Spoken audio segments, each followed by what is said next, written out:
I grew up in Cromwell, Kentucky, right on the Green River, right beside a big swamp, right beside a big forest. It was a good place to hang out, good place for a kid. Had a pretty good childhood. Wasn't rich, I wasn't poor, and I had pretty good parents. One of my fondest memories, looking back, was going fishing with my dad. He was a pretty quiet guy, pretty simple, so it was very quiet fishing. But looking back, it was one of my most favorite times. My dad, he did a lot of trot line fishing. And at the time, I didn't realize it was kind of unique and old school. Other than the fact that it was just me and my dad on the river by ourselves, putting trot lines out. We would always have a number of how many hooks we had. And then we would get our cane poles out and we would go to the local ponds. And we would count as we caught the bluegill. 1, 2, 3, each of us yelling out numbers until we got to the number we wanted, which was usually the same number of hooks we had. And we both kind of had what we called the bug, where we craved that feeling of knowing that there might be a big flathead or a big blue cat on the trot line. Whenever you bait up real good during good conditions, and we dropped the line down, and we were going to come back the next day. And you kind of have that feeling, from the time you leave to the time you get back to it, that this is it. This is the day you're going to catch the big one. Sometimes you did, sometimes you didn't. But it was fun, and it was something that I could never let go. I remember the first time I ever went by myself. I was about 16 years old. And I drove up the river by myself, and I remember grabbing the trot line and never actually realizing it before, but it was kind of scary. Not knowing what might be on that line, being by myself, not knowing if I pull up a big catfish or a big gar or a big something else. But I remember that day I caught a 14-pound flathead, and I took it back and I showed everybody, and my dad laughing because he knew it wasn't that big. But for me, it was. And I remember later on, me and him looking at the pictures and me realizing that it wasn't that big. But for some reason, when I was by myself, it was a monster. And it was a good memory. All through my 20s, I continued to trot line fish.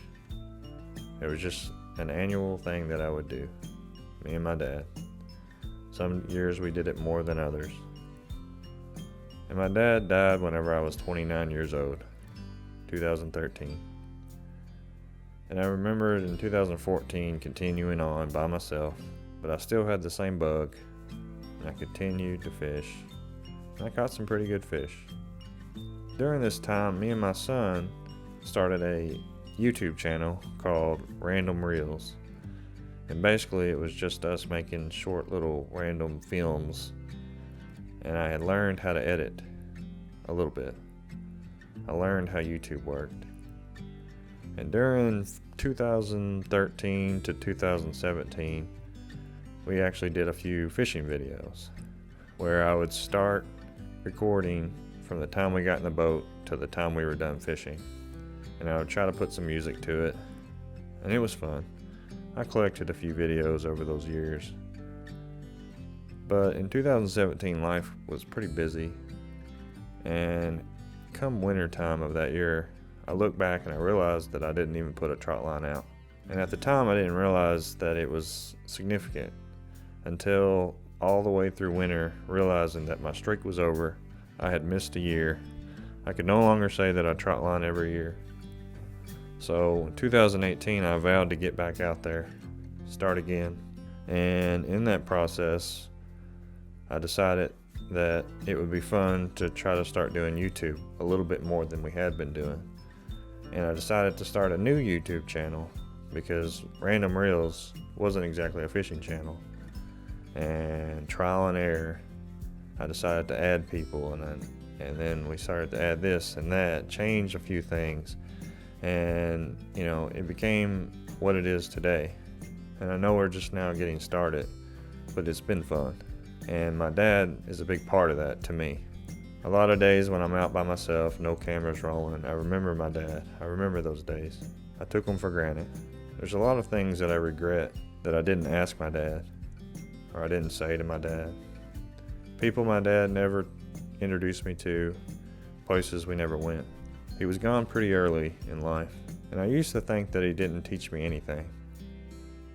But the longer he's gone, the more I realize he did teach me. Things like honesty, things like being reliable, being a good person. Like I said, he was a simple person, and you couldn't expect a whole lot. And I can only hope that my son looks at me one day and realizes that I am a good person. I don't need him to know that I know how to do this or that, or that I accomplished this or that, but that at my core I was a good person, and I would hope that that is how he turns out. I will always miss my dad, and I thank him for everything he taught me, even if he didn't mean to. And I'd like to wish a happy Father's Day to all those fathers out there, and I'll see you on the next video.